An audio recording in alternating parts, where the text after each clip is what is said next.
नमस्कार, मी मधुरा. आपण पाहताय झी24 तास हितगुज या कार्यक्रमात आम्ही तुम्हाला आरोग्यविषयक तक्रारींबाबत विविध तज्ञांशी खास चर्चा करून त्यांचं मार्गदर्शन घेत असतो. आणि आज आपण अशाच एका महत्त्वाच्या विषयावर हितगुज करणार आहोत. आजचा विषय आहे लहान मुलांचे पोटविकार. आणि या विषयावर मार्गदर्शन करण्यासाठी आमच्या स्टुडिओमध्ये आलेले आहेत या विषयातील तज्ञ डॉक्टर विभोर बोरकर. विषयाला सुरुवात करण्यापूर्वी मी डॉक्टर बोरकर यांचं आमच्या स्टुडिओमध्ये स्वागत करते. नमस्कार डॉक्टर. नमस्कार. डॉक्टर विभोर बोरकर यांची थोडक्यात ओळख सांगायची झाल्यास डॉक्टर विभोर हे लहान मुलांचे पोटविकार तज्ज्ञ आहेत. डॉक्टर बोरकर सध्या महालक्ष्मी मुंबई येथील NH-SRCC चिल्ड्रन हॉस्पिटलमध्ये आपली सेवा देतात. तसंच लोकमान्य टिळक मेडिकल कॉलेज सायनमध्येही आपली सेवा देत आहेत. तर ग्लोबल हॉस्पिटल परळ इथेही ते कार्यरत असतात.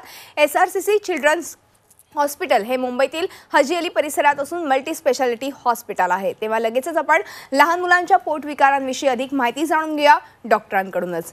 डॉक्टर, पुन्हा एकदा स्वागत आहे. आणि फार महत्त्वाचा विषय, कारण की लहान मुलांमध्ये अनेक आजार आढळून येतात, त्यात प्रामुख्याने पोटविकार हे बघायला मिळतात. तर सगळ्यात अगोदर सांगा की कोणते कोणते पोटविकार लहान मुलांमध्ये आढळून येतात आणि त्याविषयी काय सांगाल?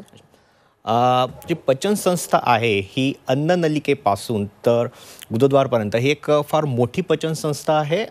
आणि त्याच्यामध्ये अनेक अवयव असतात. प्रत्येक अवयवाप्रमाणे त्याचे आजार पण विविध असतात. जर आपण अन्ननलिकेचा विचार केला तर अन्न गिळायला त्रास होणे, उलटी होणे, जळकीचा त्रास होणे असे हा प्रॉब्लेम्स होऊ शकतो. पोटात दुखणं, लहान आतड्यामध्ये अपचन होणं, गॅस होणं किंवा सिलियाक डिसीज, व्हीट ॲलर्जी होणं, पोटाचा TB होणं असे पण आजार आढळतात.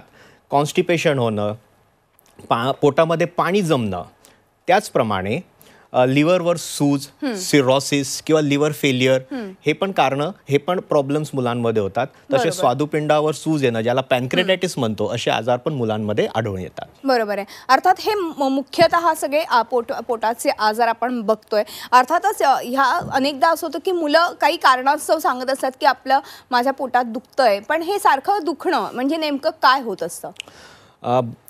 पोटामध्ये दुखणं हा एक फार म्हणजे बऱ्याच मुलांना हा त्रास येतो. म्हणजे आमच्या OPD मध्ये जे मुलं येतात त्याच्यापैकी जवळपास 20 ते 25% मुलांमध्ये हा प्रॉब्लेम असतो. शक्यतोवर मुलांना पोटाच्या मध्ये दुखतं. काही मुलांना काही महिन्यांपासून तर काहींना वर्षांपासून हा त्रास असतो. काही मुलं शाळेमध्ये जात नाही, शाळेतून वापस येतात, त्यांचे पालक त्रस्त असतात. शिक्षकांना सुद्धा अशा मुलांना जेव्हा दुखत असतं तेव्हा शाळेमध्ये ठेवणं त्यांना कठीण जातं आणि त्यांना घरी पाठवण्यात येतं. अशा मुलं, पण बाकी वेळेस हे मुलं ठीक असतात, खेळत असतात, त्यांचं जेवण ठीक असतं. तर असाच प्रकारे जवळपास हा जो त्रास 95% मुलांमध्ये असा प्रकारचं आढळून येतं. आणि हा शक्यतोवर गंभीर आजार नसतो. पण 5% मुलांमध्ये हा एक गंभीर आजार राहू शकतो, ज्याची लक्षणं म्हणजे तीव्र स्वरूपामध्ये पोटात 2 तासापेक्षा जास्त दुखणं, झोपेतून दुखण्यामुळे उठणं, वजन न वाढणं, उंची न वाढणं, पोटामध्ये गुडगुड आवाज येणं किंवा उलटी होणं. जर ही जी धोक्याची लक्षणं जर आढळली आहेत तर याचा अर्थ म्हणजे काहीतरी गंभीर कारण असू शकतं. आणि अशा वेळेस मात्र डॉक्टरांच्या सल्ल्यानुसार पुढची तपासण्या तुम्ही करायला पाहिजे. बरोबर आहे. अर्थात तुम्ही आता म्हणालात की वेगवेगळी कारणं असू शकतात, मात्र गंभीर स्वरूपात जर पोटदुखीचं कारण असेल तर पुढच्या तपासण्या ज्या आहेत त्या करणं आवश्यक आहे. बऱ्याचदा या सगळ्या गोष्टींकडे दुर्लक्ष केलं जातं आणि नंतर पुढे जाऊन मोठ्या करता आजारांना, पोटविकारांना सामोरं जावं लागू शकतं. त्याचबरोबर मोठ्यांप्रमाणेच लहान मुलांमध्ये बद्धकोष्ठता म्हणजेच कॉन्स्टिपेशन दिसतं का, आणि ह्याबद्दल काय सांगाल? लहान मुलांमध्ये सुद्धा कॉन्स्टिपेशन आढळतं.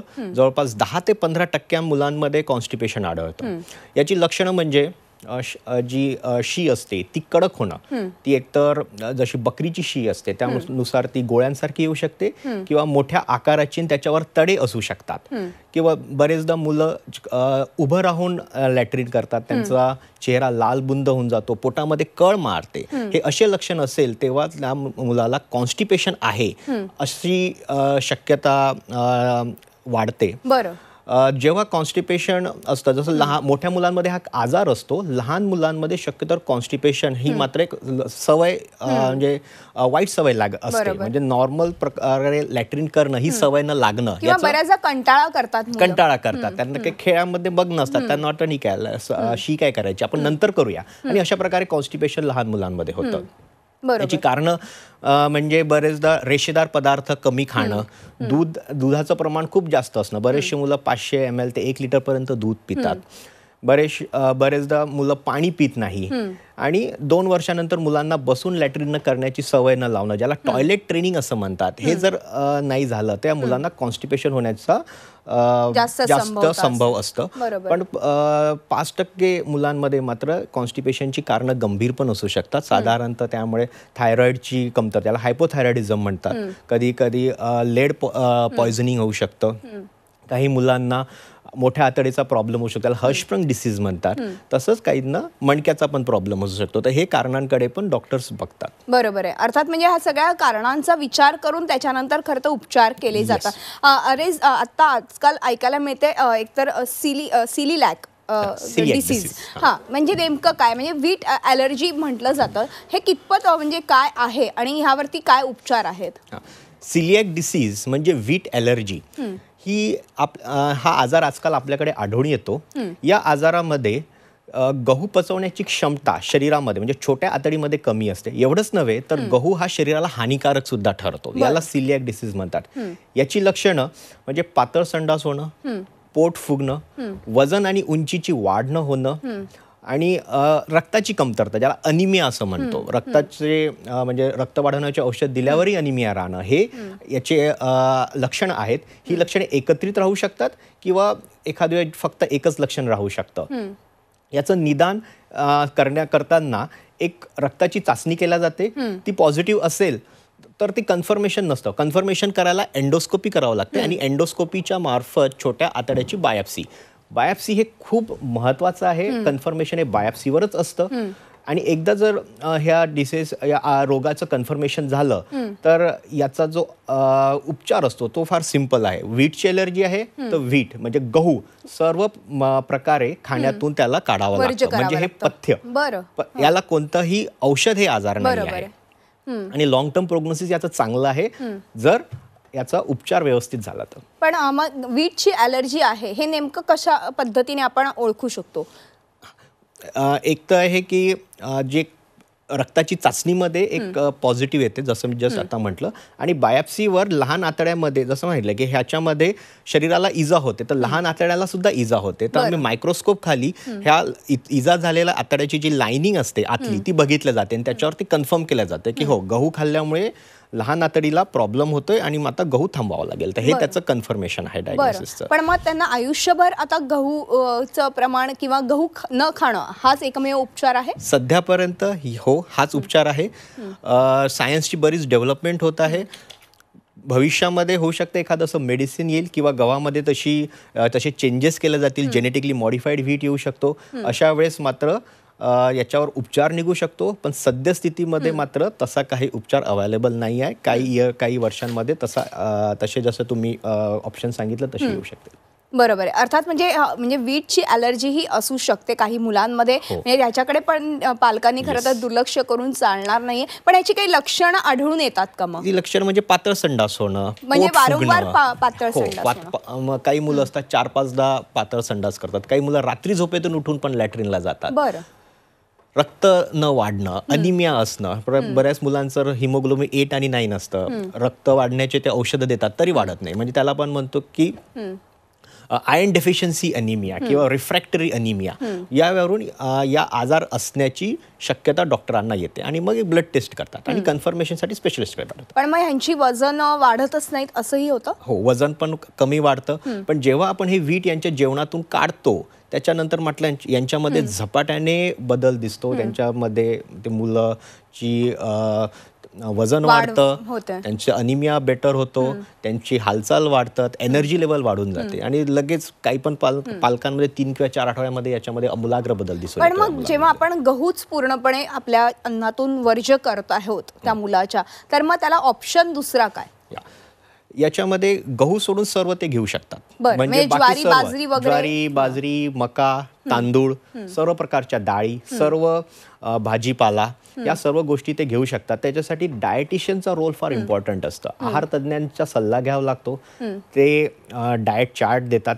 हे याचं फार काटेकोरपणे पालन करणं आवश्यक आहे. इव्हन हे जे ज्वारी, बाजरी हे दळणं आहे, ही सुद्धा तुम्ही वेगळ्या चक्कीवर दळावं लागतात. ज्या चक्कीवर बाकी गहू दळतो त्या चक्कीवर पण गहू दळला जातो. गव्हाचा अंशच आला नाही पाहिजे पाहिजे अंश पण नाही. बरोबर आहे. हा ऑल ऑर नन फेनॉमिना नसतो. म्हणजे तुम्ही 1 ग्राम गहू घ्या किंवा 1 किलो गहू घ्या, त्याच्याने जेवढी इजा होणार आहे ती होणार आहे. त्याच्यामुळे याला फार काटेकोरपणे याचं पथ्य पाळावं लागतं. बरोबर. अर्थातच मला बरेच अजून प्रश्न विचारायचे आहेत लहान मुलांच्या पोटविकाराविषयी, पण आपण एका छोट्याशा ब्रेक नंतर ह्याविषयी चर्चा करूया. तेव्हा हितगुजमध्ये वेळ झाली एका छोट्याशा ब्रेकची. कुठेही जाऊ नका, पाहत राहा आमचा खास कार्यक्रम हितगुज.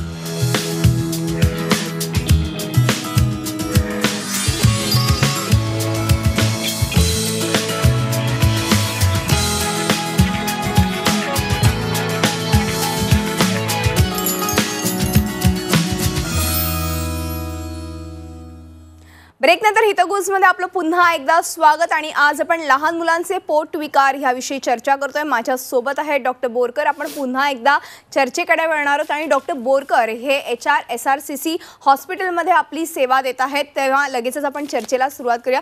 फार खरं तर महत्त्वाचा विषय आज आपण मांडत आहोत, कारण की लहान मुलांच्या पोट विकारांकडे किंवा पोट दुखतंय म्हणून बऱ्याचदा आपण दुर्लक्ष करतो. मात्र दुर्लक्ष करून चालणार नाही. त्याच्यामध्ये इतरही काही शंका समस्या असू शकतात आणि बऱ्याचदा इमर्जन्सी प्रॉब्लेम्सही उद्भवतात. हे नेमके कोणते कोणते असतात त्याविषयी काय सांगाल? इमर्जन्सी प्रॉब्लेम्स म्हणजे जे अचानक उद्भवतात आणि ज्याने जीविताला धोका होतो. तर असे पोटाचे पण विकारांमध्ये असे इमर्जन्सी प्रॉब्लेम्स असतात.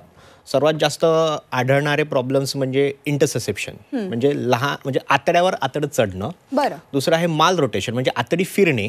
आणि अपेंडिसायटिस हे तर शब्द खूप सर्वांनाच माहिती आहे. तर हे सर्जिकल इमर्जन्सीज असतात आणि अशा वेळेस सर्जनकडे जाऊन ताबडतोब ऑपरेशन करणं आवश्यक असतं. दुसरी इमर्जन्सी प्रॉब्लेम म्हणजे लिव्हर फेल्युअर, यावर आपण नंतर बोलूया.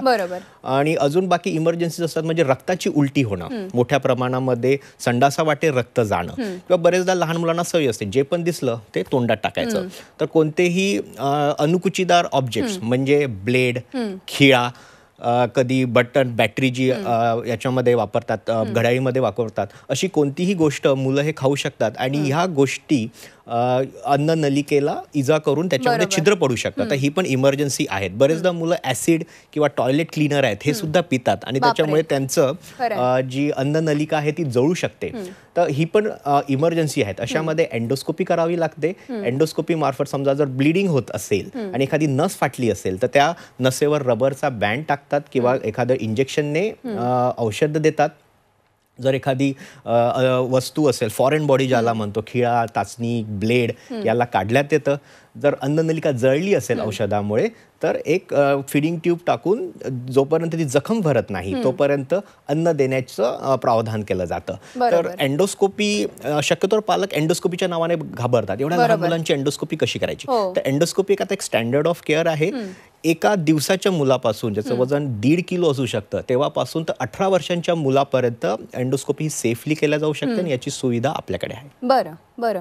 पण अनेकदा तुम्ही म्हणालात की पालक घाबरत असतात एंडोस्कोपीला. मग ही एकूणच म्हणजे जी प्रक्रिया आहे ती नेमकी कशी असते मग?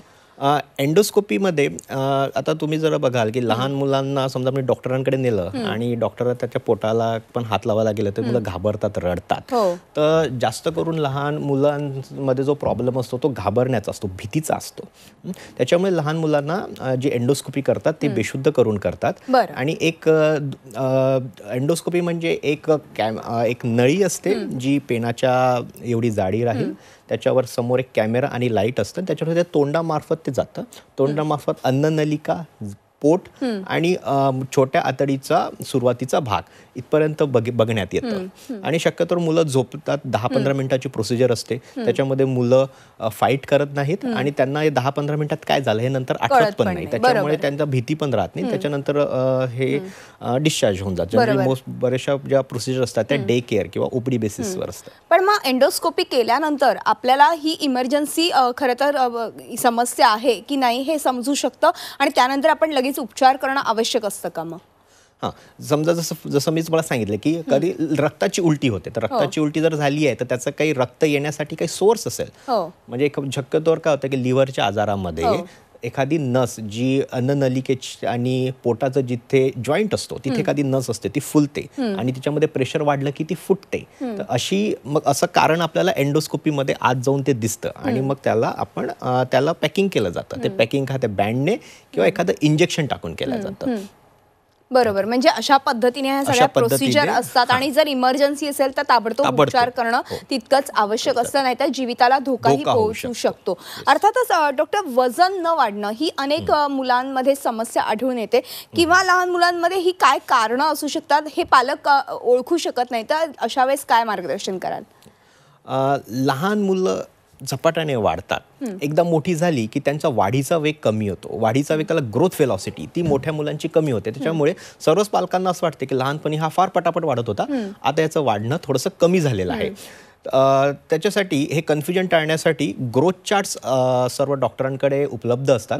जेव्हा आपण लसीकरणासाठी किंवा कोणत्याही हेल्थ चेकअपसाठी मुलांकडे जातो, तेव्हा त्यांची उंची आणि वजन हे ग्रोथ चार्टवर प्लॉट करायला पाहिजे. जर उंची आणि वजन हे ग्रोथ चार्ट नुसार असेल तर घाबरायची काही गरज नाही, कारण की आपल्याकडे ऑब्जेक्टिव्ह एव्हिडन्स आहे की नाही, मुलाची वाढ व्यवस्थित होत आहे. पण जर ग्रोथ चार्टवर उंची आणि वजन हे जर धोक्याच्या पातळीकडे जात असेल तर कोणता तरी गंभीर आजार होऊ शकतो. त्याचे कोणते आजार असतात त्याच्याकडे एकदा आपण बघूया. एक म्हणजे कुपोषण, म्हणजे मुलाला पुरेसं अन्न नाही आहे. बरोबर. महाराष्ट्रामध्ये बरेचसे जिल्हे आहेत ज्याच्यामध्ये कुपोषण ही खूप मोठा प्रॉब्लेम आहे आणि शासन खूप प्रयत्न करते आहे, आणि त्याच्यामुळे कुपोषणामुळे मृत्यू पण होऊ शकतो. त्याच्या व्यतिरिक्त जसं मूल अन्न तर खातंय पण ते पचत नाही, त्याला आम्ही लहान आतड्यांचे आजार असतात, जसं एक आपण आता डिस्कस केलं सिलिएक डिसीज, तसंच लहान आतड्याचा TB असू शकतो, क्रॉन्स डिसीज असू शकतो. याच्यामध्ये सुद्धा अन्न पचत नाही, त्याच्यामुळे पण वजन वाढू शकत नाही. लिव्हरचे प्रॉब्लेम्स, पॅनक्रियासचे प्रॉब्लेम्स, याच्यामध्ये पण वजन वाढत नाही. बरेचसे आजार हे आतड्यांच्या पलीकडे असू शकतात, म्हणजे दुसऱ्या कोणत्याही सिस्टमचा दीर्घकाळाचा आजार असेल तरी सुद्धा वजन वाढत नाही. तर हृदयाचं, जसं झडपेचा प्रॉब्लेम असणं, हृदयात छिद्र असणं, फुफ्फुसाचा प्रॉब्लेम असणं, किडनीचा म्हणजे एखादा रोग असणं, यामध्ये सुद्धा, किंवा एंडोक्राईन सिस्टीमचे प्रॉब्लेम असणं, याच्या सुद्धा वजन आणि उंचीची वाढ होते. त्याच्यामुळे मग डॉक्टर्स ठरवतात की याचं कारण काय आहे. त्याच्याशिवाय काही मुलं जे असतात ते अन्न खाऊ शकत नाही, कारण म्हणजे सेरेब्रल पाल्सीचे मुलं असतात, म्हणजे लहानपणी त्यांना ते उशिरा रडतात आणि त्याच्यामुळे नंतर ब्रेनची डेव्हलपमेंट होत नाही. ते मुलं अन्न नाही खाऊ शकत. बरेचदा ज्यांना कॅन्सर असतात आणि किमोथेरपी सुरू असते, किमोथेरपीमध्ये त्यांना भूकच लागत नाही, तर अशा मुलांना आम्ही एक पेग ट्यूब, म्हणजे एक नळी असते जी एंडोस्कोपीद्वारे पोटामध्ये टाकतात आणि ती पोटाच्या बाहेर राहते, आणि त्याच्यामधून त्यांना डायरेक्ट त्या नळीद्वारे अन्न दिलं जातं, त्याच्याकडून त्यांची वाढ व्यवस्थित राहील. बरोबर, म्हणजे अशा पद्धतीने खरं तर उपचार उपलब्ध आहेत, फक्त कुठल्याही गोष्टींकडे दुर्लक्ष करून चालणार नाहीये. आणि ताबडतोब आपण इमर्जन्सी केसेसमध्ये तर लगेच ऑपरेशन करणं आणि किंवा डॉक्टरांनी दिलेला सल्ला ऐकणं हे फार महत्त्वाचं ठरू शकतं. आपण एक छोटासा ब्रेक घ्या आणि ब्रेक नंतर अशी चर्चा पुढे चालू ठेवूया. तेव्हा हितगुजमध्ये वेळ झाली का छोट्याशा ब्रेकची, कुठेही जाऊ नका, पाहत राहा आमचा खास कार्यक्रम हितगुज.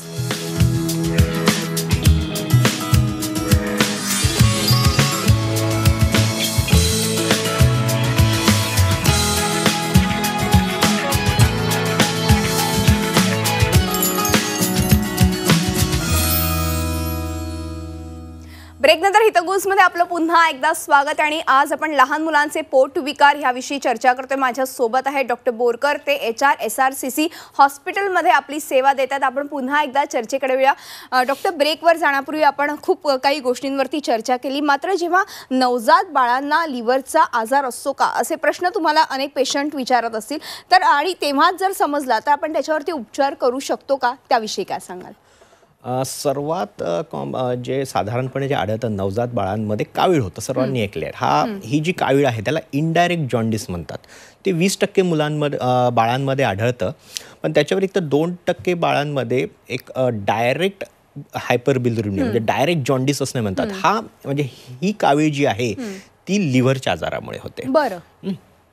पण त्याचं लक्षण काय आहे की लघवीचा रंग पिवळा होणं हे त्याचं लक्षण आहे. जर कोणत्या बाळाच्या लघवीचा रंग हा पिवळा होत असेल आणि ते 2 आठवड्याच्या वयापेक्षा जास्त, म्हणजे वय 2 आठवडे झालं तरी लघवीचा रंग पिवळा आहे किंवा पिवळटपणा जर चेहऱ्यावर दिसत असेल, याचा अर्थ आहे की ही कावीळ लिव्हरची आहे आणि एक आता गंभीर आजार असू शकतो. बरोबर. अशा बाळांमध्ये सर्वात कॉमन जो आजार असतो तो जवळपास 30% हा बिलियरी अट्रेझिया असतो. बिलियरी अट्रेझिया म्हणजे लिव्हरच्या खाली ज्या पित्ताच्या नळ्या आणि पित्ताशय असतं याची वाढ पोटामध्ये झालेली नसते. याचं लक्षण असतं की पिवळ्या युरिनसोबत यांची जी लॅट्रिन असते ती पांढरी होते. आणि जर कोणतं बाळ असेल ज्याची लॅट्रिनचा रंग फिका किंवा पांढरा किंवा मातीसारखा असेल तर एक धोक्याचं लक्षण आहे आणि लगेच तुम्ही हे डॉक्टरांना सांगायला पाहिजे. बरोबर. कारण की पित्ताच्या नळ्या जेव्हा बनलेल्या नसतात आणि ह्या कावीळ जेव्हा पोटामध्ये साठत जातं तर 3 महिन्यापर्यंत अशा बाळांचं लिव्हर पूर्णपणे खराब होऊ शकतं. त्याच्यामुळे लवकरात लवकर ऑपरेशन करून ह्या नळ्या पूर्ववत करणं हे फार आवश्यक आहे. आणि हे ऑपरेशन 2 महिन्याच्या पहिले व्हायला पाहिजे. पण त्या व्यतिरिक्त पण अनेक कारण असतात, जसं लिव्हरचं इन्फेक्शन होणं ज्याला हिपॅटायटिस म्हणतात, किंवा एखादा मेटाबॉलिक लिव्हर डिसीज जसं गॅलेक्टिझिमिया किंवा टायरोसिनिमिया, आणि असे पण बरेचसे आजार या वयामध्ये होऊ शकतात. म्हणजे मोठ्यांपेक्षा ऍक्च्युली जर नंबर जर तुम्ही आजारांचा बघितला, संख्या जर बघितली ती खूप जास्त आहे. 60 ते 70 प्रकारचे लिव्हरचे आजार हे नवजात बालकांमध्ये होऊ शकतात. आणि याबद्दल शक्यतोवर आपल्याला माहिती नसल्यामुळे या आजारांचे पुढे चाचण्या पण होत नाही. यातले बरेचसे आजार हे ट्रीटमेंट लायक असतात आणि ते मिस होतात, आणि यातली एक वेळ निघून गेली की मग ॲज अ डॉक्टर पण आम्ही बरेच प्रयत्न करूनही रिझल्ट लागत नाहीत. बरोबर आहे. त्याचबरोबर आता तुम्ही कावीळचा मुद्दा उपस्थित केला, मग लहान मुलांमध्ये ही कावीळ का दिसून येते आणि त्याची काय कारणं असतात, अगदी थोडक्यात काय सांगाल? एकदा नवजात शिशु म्हणजे हे जो वय गेलं त्याच्यानंतर जे मोठे जे मुलं असतात त्याच्यामध्ये साधारणतपणे जी कावीळ आढळून येते त्याला आम्ही ॲक्यूट व्हायरल हिपॅटायटिस म्हणतो. ते साधारण वय किती असतं मग हे? 7 ते 8 नंतर? वय वर्ष 5 नंतर तर किती पण, म्हणजे इव्हन मोठ्यांमध्ये पण हे होऊ शकतं. हिपॅटायटिस ए, हिपॅटायटिस ई हे याचे मुख्यतः कारण असतात. साधारणतः 99% मुलांमध्ये किंवा माणसांमध्ये एकदा हा आजार झाला की ठीक होतात, त्यांना काही औषधाची वगैरे गरज पण नसतं. पण जवळपास 0.5 ते 0.8% लोकांमध्ये हे लिव्हर फेलियर म्हणजे लिव्हर यामुळे फेल होऊ शकतं. बरोबर. तसंच हिपॅटायटिस बी मुळे पण कावीळ होऊ शकते, त्याच्यामध्ये लिव्हर फेल्युअरचं प्रमाण त्याच्यापेक्षा जास्त आहे. सो काही मुलांमध्ये दीर्घकाळाचे पण ज्याला क्रोनिक लिव्हर डिसीज म्हणतो ते पण होतात. त्याची कारणं म्हणजे हिपॅटायटिस बी, हिपॅटायटिस सी, विल्सन डिसीज ज्याच्यामध्ये कॉपर शरीरात साठतं, ऑटोइम्युन लिव्हर डिसीज आणि मेटाबॉलिक लिव्हर डिसीजेस हे आजार पण सापडतात. आणि या आजारांचं वेळेवर निदान नाही केलं आणि त्याच्यावर ट्रीटमेंट नाही केली तर हे आजार वाढून पुढे सिरोसिस किंवा लिव्हर कडक होणं असं होऊ शकतं. जर आपण कावीळपासून जर बघितलं तर हे कावीळ जी ॲक्यूट व्हायरल हिपॅटायटिस किंवा ॲक्यूट हिपॅटायटिस असतात त्यातली बरीचशी कारणं शक्यतोवर हे याचं प्रिव्हेन्शन शक्य असतं. ते कारण की ही खाण्यामार्फत पसरतात. म्हणजे काय, स्वच्छ खाणं, दूषित पाणी, दूषित खाद्यपदार्थ, रस्त्यावर उघड्या म्हणजे जे रोड साईड इटेबल्स असतात ते न खाणं, लसी देणं, हिपॅटायटिस ए, बी आणि टायफॉइड याच्या लसी देणं, निडल्स आणि इंजेक्शन्स यांचा पुनर्वापर न करणं, संक्रमित रक्ताचा ट्रान्सफ्युजन न करणं, या सिंपल गोष्टींमुळे हे टाळता येऊ शकतं. बरोबर आहे. एक शेवटचा आणि महत्त्वाचा प्रश्न तो म्हणजे तुम्ही म्हणालात की कावीळमुळे कदाचित लिव्हर फेल्युअर पण होऊ शकतं. मग आपल्या लहान मुलांमध्ये लिव्हर ट्रान्सप्लांट करू शकतो का? अगदी थोडक्यात काय सांगाल? आता आपण काही जे सांगितलं, बिलियरी अट्रेझिया आहे, लिव्हर फेलियर आहे, लिव्हर सिरोसिस आहे, मेटाबॉलिक लिव्हर डिसीजेस आहेत, अशा बऱ्याचशा कारणांमध्ये लिव्हर ट्रान्सप्लांटची आवश्यकता पडते. मोठ्या प्रमाणामुळे लहान मुलांमध्ये पण लिव्हर ट्रान्सप्लांट हे शक्य आहे. हे शक्यच नव्हे तर याचा रिझल्ट सुद्धा चांगले आहेत. बरं. शक्यतोवर काय होतं की कोणातरी एका पालकाला त्याचा लिव्हरचा एक भाग द्यावा लागतो आणि जे खराब लिव्हर असतं ते पूर्ण काढण्यात येतं आणि हा भाग जो असतो शक्यतोवर लेफ्ट साईडचं लिव्हर आहे हे बालकामध्ये फिट केलेलं जातं. आणि त्यांच्यामध्ये जे म्हणजे ज्यांनी दान केलं त्याच्यामध्ये लिव्हरमध्ये पुन्हा 4 ते 6 आठवड्यामध्ये वाढ होते. बरोबर. दुसऱ्या प्रकारचं जे लिव्हर ट्रान्सप्लांट म्हणजे हे जे आपण बोललो त्याला लाईव्ह डोनर लिव्हर ट्रान्सप्लांट म्हणतात. दुसऱ्या प्रकारचं जे लिव्हर ट्रान्सप्लांट असतं ते कॅडेव्हरिक लिव्हर ट्रान्सप्लांट, म्हणजे मृत्यूनंतर जर कोणी अवयव दान करत असेल, ब्रेन डेथ जे डोनर असतात, आजकाल बरंचसं तुम्ही न्यूजपेपरमध्ये वाचता, त्यांना ग्रीन कॉरिडॉर वगैरे पण मिळतो हार्टसाठी. बरोबर. म्हणजे थोडक्यात लहान मुलांमध्ये देखील लिव्हर ट्रान्सप्लांट होऊ शकतं आणि ते सक्सेसफुल झालेलं आहे. डॉक्टर, खरं तर वेळ संपल्यामुळे आज आपल्याला इथेच थांबावं लागते, मात्र तुम्ही खूप छान माहिती आपल्या प्रेक्षकांपर्यंत पोहोचवली, त्याबद्दल मनपूर्वक आभार. तेव्हा हितगुजमध्ये आज आपण इथेच थांबतो. तुम्ही पाहत राहा झी24 तास, रहा एक पाऊल पुढे.